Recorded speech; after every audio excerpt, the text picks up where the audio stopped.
Hello, I'm Dan, and welcome to Dan's Video Den, where I charter Hollywood's many mistakes because...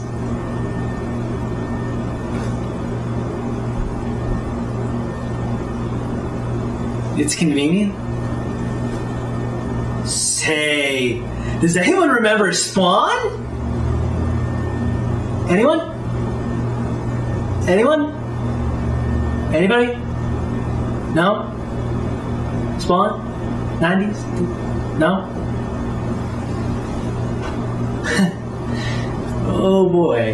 Guess I should explain, huh? Created by ex-Marvel artist and the king of the lawsuits himself, Todd McFarlane, Spawn was a comic book that centered on an ex-assassin who was brought back to life by the devil in order to lead the armies of hell, only to instead just fight against said devil in an attempt to regain his humanity. And despite not really being a great comic book, the 90s still saw Spawn becoming one of the few indie comic book heroes to become just as popular as other mainstream heroes from DC or Marvel. But by the turn of the decade, that very popularity dropped in its tracks, and Spawn found himself entering back into the realms of obscurity from which he came. Sort of like Vanilla Ice, only less pathetic. So what happened? I mean, what could have possibly sent a popular character of the times credibility so low?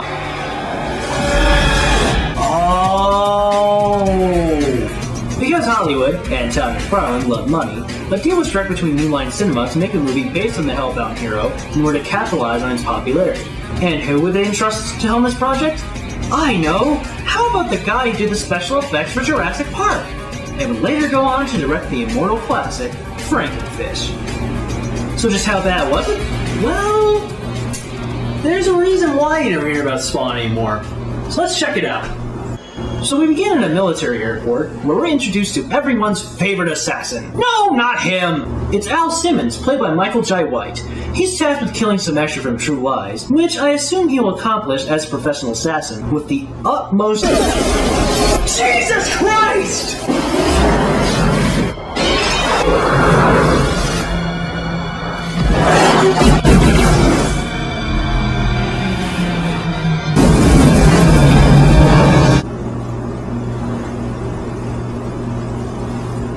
Well, that was a bit, excessive. We then see Al's boss, Jason Wynn, played by Martin I'm firing my fucking Agent Sheen, as he negotiates a deal with the shadowy telepathy named Clown for the development of a new biological weapon in exchange for, and I'm not making this up, world domination. Call it a funny feeling, but I think Wynn might be a bad guy. Yes, there's one more item on our to-do list. It requires your personal attention. We need you to help recruit a very special soldier for us. Your all-time favorite killer, Al Simmons. Simmons? He's doing a great job where he is. Why do you want him? Why do you people always question why? Ask why. But how is so much more fun. Yeah, nothing unsettling about that one. No good business deals end with a maniacal laugh. Now you might be wondering who Clown is, but don't worry. You'll see. You'll see. The next day we're introduced to other main characters such as Al's friend Terry and his wife Wanda, as well as the most important character of them all, the one whose sole presence in this film is so integral to the plot that it would change everything if he was to be taken out of it. I am of course talking about Spaz the dog! Hey, Spaz. Guard the house, guard Wanda, great guard dog. And guard it he will, sir, because he is a good guard dog. Meanwhile, on the ride to work, however, Terry confronts Al about all the civilian casualties in his last mission. And get this, folks, he's surprised. Really? He's actually surprised that his little Demolition Man-esque stunt killed innocent people like these guys, or these people? World's best assassin, my ass. When you make these guys look competent, you suck. So Al confronts Wynn and his assistant Jessica Priest about quitting his services because, again, Al's surprised that he killed innocent people. But Wynn tells him tough titty and assigns him the next mission to take out a North Korean plant believed to be developing biochemical weapons. Now I know what you're all thinking. We're all thinking that it's a trap. But come on, cut our hero some slack here.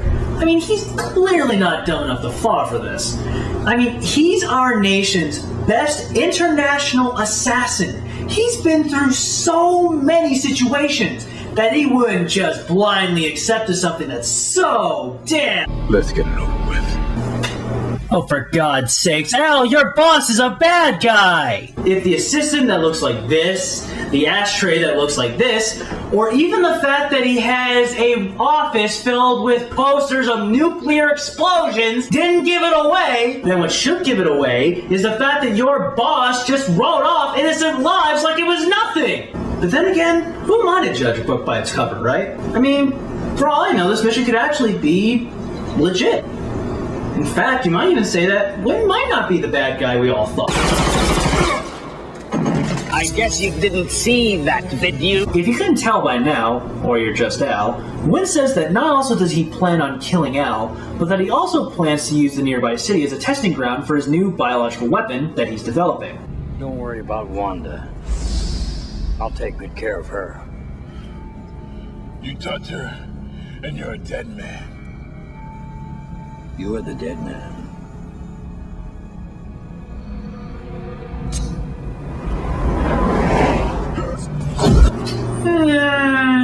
I would have gone with a much more obvious quip. You're fired. We then cut to Al as he wakes up and begins wandering through some alley, subtly named Rat City, as he makes the discovery that he's looking a bit, well, overdone. Hey, mister, you don't look so good. Oh, really now? Why, you must be the smartest one. I hate it when they do that. But believe it or not, this is no ordinary Gamma Bum. His name is Cagliostro. Now, if memory serves me right, Cagliostro in the comic books was a sort of mentor figure to Spawn, being that he was a former Hellspawn himself. He tried to lead Spawn away from the influences of Hell, and tried to lead him down a path that would be able to grant him his humanity back. Funny story. Cagliostro was actually co-created by Neil Gaiman and, well, because of Todd McFarlane being a money-grubbing douchebag, he would never see... Get on with it! Okay! So, what does this wise man have to teach upon us? Or that could just happen. Well, there goes another 350 that Neil Gaiman won't see. After commandeering a coat that looks like a skinned Muppet, Al goes back home to find Wanda and try to piece things together. But instead discovers that she and Terry have been a bit, well, busy. Al, come on, dude. Look, I know you haven't seen her in a while.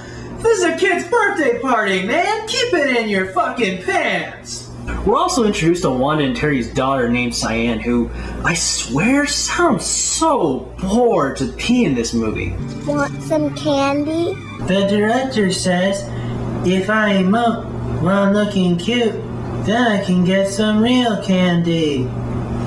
Yay! But before Wanda and Terry called the cops because strangers wearing long hooded coats at a kid's birthday parties are kind of a big no-no last time I checked, Ronald McDonald's inbred cousin over here intervenes and brings him back to the alleys. It's then revealed that he's actually Clown, played by John Leguizamo. John Leguizamo? Now where have I heard that name before? Mario and Luigi Mario. Oh god, no. Well, wait a minute. Maybe he won't be as bad as he was in that movie. I mean, he looks dead nuts like the character. So, maybe he could pull. Oops. Oh, what? I hope I didn't stain my underwear. Look at that. Skid marks. This is gonna be his whole gimmick, isn't it? And coffin and parking. Oh! And lightning and coffin and parking. Joy! And lightning. Clown tells Al that after he was betrayed by Wynn, he was sent to Hell where he made a deal with the Devil Mel. Whoa! What the fuck is that thing? Okay, let me make this clear. Up until this point, this movie has just been mediocre. Mediocre with dumb plot points but still mediocre. Now, if you want to know the moment where this movie starts to suck, it's not where Clown shows us his skid marks, although it's very close. Very, very close. It's when you see that the man responsible for this and this made this. Even for the times this was bad. I mean, it looks like someone took a Dreamcast game and converted it to the N64, but got bored, said fuck it, and just released it on Sega Saturn instead. Anyway, the Koopa Reject here tells Al that if he agrees to lead the armies of hell and seek revenge on Wynn, he'll be able to see Wanda again. Now at this point, Al has just been screwed over by a very similar deal. So naturally, at this point, he should know better than to just blindly Yes! Yes, I will lead your army! Anything for one! Or Al is just really fucking stupid. Say, a deal with the devil? How'd that turn out, Al? What a shocker! After accepting the offer, Al does get sent back, but unsurprisingly, he gets sent back 5 years later, where Wanda has already moved on and started a new life with Terry. And just to add even more torment, he also sends Clown along to see that Al keeps his end of the bargain, as well as torture us with more fart jokes. Twins! Yay. Al doesn't believe this because, well, he's Al, so Clown brings him to a cemetery where he digs up his own grave and discovers a locket that used to belong to him, confirming that indeed he is dead. As you'd expect, he takes it quite well.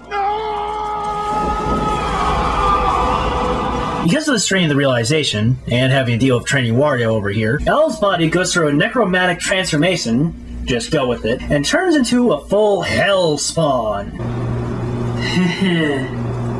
Fun fact, did you know Todd McFarlane was also the co-creator of Venom? I bet it doesn't show, huh? They return back to the alleys, where Spawn is left to realize that maybe having superpowers might come in handy for getting revenge on Wynn. But not before we can take more of Neil Gaiman's money. In 3, 2, 1... Oh hi, Cogliastro! Got any more wisdom? Here's a hint, Cog. If you want him to pay attention, don't let him push you around like a bitch. Just saying.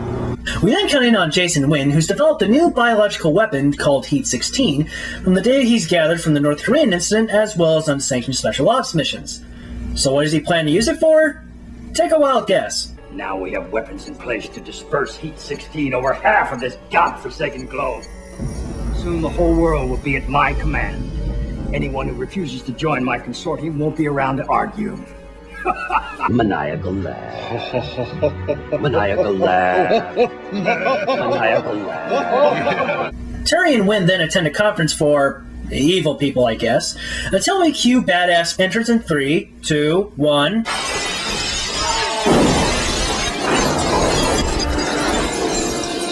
Screensaver! So after Al tosses Wynn around a bit, Jessica Priest is then sent in to handle the situation, but it doesn't take long enough for Al to make short work of her.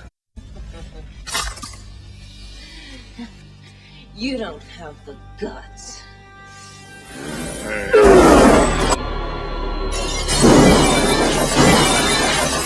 You're right. Wow. That was awesome! I mean, sure, it's no John McClane or anything, but hell, we actually got a cool, bad... Coming! Aw, damn it. Congrats on your first mission.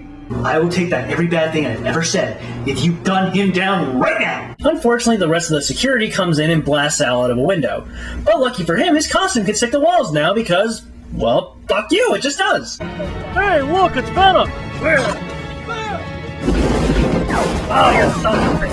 Al makes his getaway as he flies away with the help of his cape, because fuck you, we can do that. While down below, Wynn confronts Clown about Al because having a dead employee trying to kill you isn't really as fun as it sounds. But Clown luckily gives Wynn some advice. Memo from Brimstone Breath.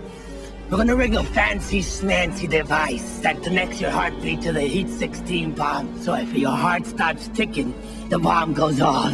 Look, Clown, just because Al is as dumb as a bag of hammers doesn't mean Wynn is just as stupid. Good idea, I like that. No, Wynn. that's not a good idea. I really shouldn't have to explain why rigging your heart to a bomb is a bad idea. Meanwhile, Al watches Wanda giving a lecture as she's, what does Wanda do? I mean, we see her in all these flashbacks with Al, and we assume they were a happily married couple, but we don't really know shit about her. I mean, I know more about Spaz, I know what he does, but what does she do? What is her job? Why is she talking about the North Korean incident? Who are these people? Why is she giving out a lecture about it? But while Wanda is busy doing whatever the hell it is she is doing, Al and Cyan actually have a touching moment together. Well, as touching as a 5-year-old and her mom's dead ex-husband could really ever have. What's your name? Spawn. I'm Cyan. You have your mother's eyes. I knew her a long time ago. Let's get you back to your mother. Aww. Now isn't that a nice moment? Al's acting out his fatherly role to a child that he wished he could have had. So how's Clown gonna ruin this scene? Funny, he's our man. If you can't kill him, no one can. Yay! Funny. S to the B to the A to the 1. S to the B to the A to the 1. That's funny. Meanwhile, S to the B to the A to the 1. I said, meanwhile. I said, meanwhile. S to the B to the A to the 1. Enough from the clown. Thank you. Meanwhile, Wiz. No. As per your orders, Director Wynn, if your vital signs flatline for any reason, the device will uplink and detonate the Heat-16 bombs. No one would dare kill you. There are so many ways that this could backfire that no sane surgeon, crooked or otherwise, would do this! What happens if he had a heart attack? What happens if he had a seizure? Or hey, here's a thought. What happens if he died after the surgery? Humanity just got fucked because Dr. Giggles and his team over here want another car in their fucking garage. I'd really kill for something to distract me from all the stupid I've just seen. Here's Clowny. Anything but that. If you still have higher brain functions left at this point, you might be noticing that Clown keeps popping up in this movie every 5 minutes. Well, that's because every time you see Spawns on screen, bam, Clown shows up and does something that takes all those potential moments of joy and shits all over it while screaming, "I'm too sexy." It's like they were confident enough to think that they had this great villain on their hands like Jack Nicholson's Joker, so they just decided to put him in every scene they possibly could to force it into our heads. Except where Nicholson's Joker had a morbid sense of humor with a boisterous charisma, Clown just says stuff like this. Have you ever ridden a clown's big pony? Oh, and it does get annoying. Fast! Luckily, Clown is here to actually deliver some heaping helpings of exposition, as he actually reveals Hell's ultimate plan. And stay with me here, folks, because this is where things get a little bumpy. Okay, so Hell bribed Wynn for world domination to kill Al so that he can go to Hell and become a Hellspawn, and then come back to get revenge. Meanwhile, they convince Wynn to make a biological weapon so that when he gets attacked by said Hellspawn, he will rig his heart with a device that will detonate said biological weapon. So that when the Hellspawn does kill Wynn, it will cause Armageddon, which will in turn allow Hell to break free into the gates of heaven and rule the world. Wow. I have never heard of a plan so precise and so convoluted. I mean, if just one tiny little factor was to just fade away, the whole thing would just crumble into pieces. For example, what if Al said no to the mission Wynn assigned him? What if Al killed Wynn earlier at the ball? Or what if Wynn thought that actually rigging his goddamn heart to a detonation device was actually pretty fucking stupid? Al, like us, can't take Clown anymore, so he pushes him aside. But unlike Cog, he's no pushover, as he reverts into his demon form known as Ew. But while Violator might be kicking Al's ass, there's one thing he didn't count on. And that thing is Spaz! Go get him, Spaz! No!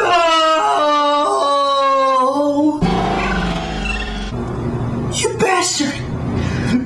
You bastard! only one that ever mattered. Despite the tragic loss, Al still manages to get his ass kicked as he's impaled in a totally non-symbolic way. Cloud then taunts him about going to Wanda's to Ride the Wanda carousel of love. Did I mention I fucking hate this guy? Luckily, Cog actually does something in this movie as he helps train Al for the coming battle of Cloud and Wind, and describes how his suit works. You've been using your armor only by reflex. You must learn to control it. It has trillions of neural connections. They're a living extension of your own instincts, instantly translating your thought into physical reality. So long as you stay clear and focused. Or in other words, use the Force, Luke. While Al rushes over to Wanda's house in the most pointless and confusing chase scene I have ever seen in my life, we find that Terry has stolen a disc from Wynn's office filled with all the information about Heat 16, which he then plans to send to the media because he's had a fleeting suspicion that he might be a bad guy. Now what gave that away? Speaking of which, Wynn breaks into the family's home, destroys all the files, and holds them at gunpoint until he can figure out what to do next. Wow, this is actually a tense scene. Hopefully the filmmakers aren't dumb enough to cut that tension with... Oh no. Peekaboo. Oh fuck you! You were at my birthday party. No, duh. Cloud actually said something funny. He actually said something I'm laughing at. He's going to ruin it, isn't he?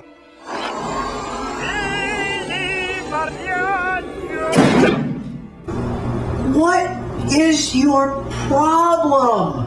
Al finally arrives, but is seemingly too late as Wynn kills Wanda.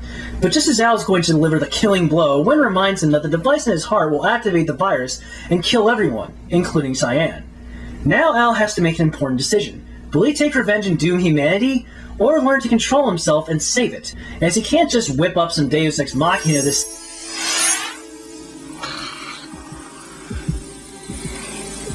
What? What? What? He could do that? He had the power to do that? Did Hell know he could do that? Did Cloud know he could do that? Did Al know he could do that? Well, obviously Al know that he could do it because he just fucking did it right now. Why would Hell give him a power that would compromise their plan? Did they forget they installed their power in him? Why would you do something so freaking asinine? Why? Why? Ask why. But how is so much more fun. No, it doesn't, you unfunny face painted fuck! It doesn't! How moves the plot forward? Why gives meaning to the plot. It gives meaning to the how. Without the why, your movie has no meaning. Hence, when you're leading up to something, get this one, your movie has no point! Thank God it's almost over, because I just can't handle anymore! Al approaches the seemingly dead Wanda when, surprise! It's actually Clown! In drag. Why not? But luckily, Cagliostro comes to help. Now, how do you know where they live? Who cares? It's almost over. Clown then brings Cog and Al down to Hell for a pointless fight scene, until Clown's struck by a bolt of lightning. Why does lightning show up in Hell, you may ask? Who cares? It's almost over. Al then gives Malbolgia the middle finger and heads back with Cog where it looks like everything's going to be okay. It's just a shame that not everyone can be here to enjoy this. What's this? No. Could it be? It is! It's Spaz! Oh! By some miracle, despite all the odds, Spaz is alive and he's found his way home! I can never describe how much joy I feel in this moment! Cloud's gonna pop up and ruin this shit, isn't he? Damn you! Yes, that's right, Clown is back for round 2. Yay. But unfortunately for him, Al decides that the best way to handle this situation is to cut off his fucking head. Damn. That's pretty badass. I mean, I knew we'd find something that's kind of cool in this movie. Granted, it took an hour and a half to get to it, but still, hey, we actually got a pretty cool death scene. And you know what's the best part? It ain't gonna be ruined by that motherfucker. Hey, Wanda, what do you think about a little head, huh?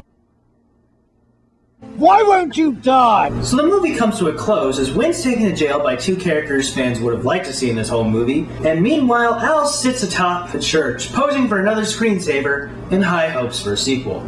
Yeah, you might not want to hope too hard there, Al. So that, my dear viewers, was Spawn. And how was it? Well, there are many nouns, verbs, adjectives that I can use to clearly define my view of this movie. However, the one phrase that keeps coming to mind when thinking of this is fuck this movie, fuck this movie, fuck this movie, fuck this movie, fuck this movie! This movie is bad. The story is a mediocre mess filled with cliches, plot holes, underdeveloped characters, last-minute bullshit, Deus Ex Machinas, and a villain scheme that makes conspiracy theorists look like Stephen Hawking. The action is nothing less than lackluster and uninspired. Oh, and the special effects, something this movie prides itself on, is badly inconsistent. Stuff like Spawn's costume and Violator actually do look good, but when it comes to things like Hell, they just look painful. The biggest tragedy is that Spawn actually had a lot of potential to be a good movie. Unfortunately for us, however, the ones who weren't given the project decided to take the ideas of the comic and shove it right between John Leguizamo's ass. Look, if you're a Spawn fan and you really want to see something with the character in a better light, I recommend the HBO animated series. Yeah, it's gratuitous with all the tits and blood, but you know something about it? It's at least trying! I'm Dan from the Den. Until next time, I got some more shit to watch.